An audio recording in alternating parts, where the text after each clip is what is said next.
Hey guys, what's going on? Today we take two different Mesa amps. We got the Mesa Dual Rectifier 100 watt up against the Mesa Badlander 50. Now I am using the 50 combo. I'm going to run it out to a Mesa 212 V30s mic'd up with an SM57. We'll use one guitar today, and I'm really going to focus more on rhythm type tones.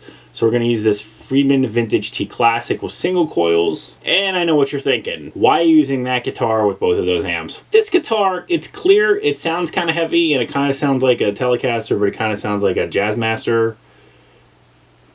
And someone asked why I don't use single coil guitars a lot. So I thought, why not use a single coil Telecaster with this demo? So that is the reasoning for it. So let's just check out these amps, and then we'll speak about it after the clips.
Overall, in my opinion, both of these amps are very Mesa sounding. The Badlander sounds like some weird mashup with another amp.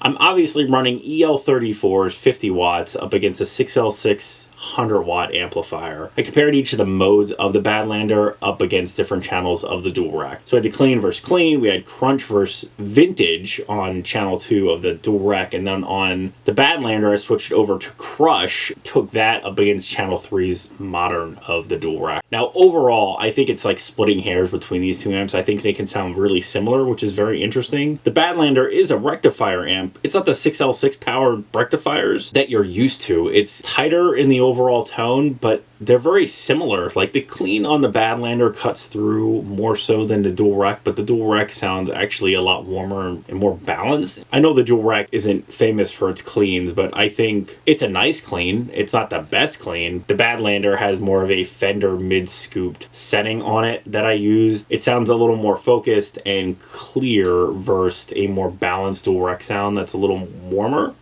I think, in this case.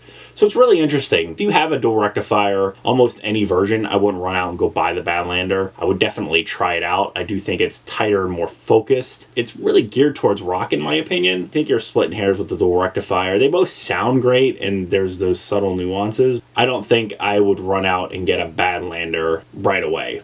I think your dual rack will serve its purpose for sure. So if you haven't checked out either of these amps, definitely check them out. They're wonderful to play. Dual rack's a little harder to dial in. I don't think you can dial in the Badlander like you would a dual rectifier. They're very different in that way. I think they both serve their purpose. I hope you enjoyed the demo. Let me know what you think in the comments. As always, thanks for watching. Remember to like, share, and subscribe. Many more videos to come. Don't miss one sub.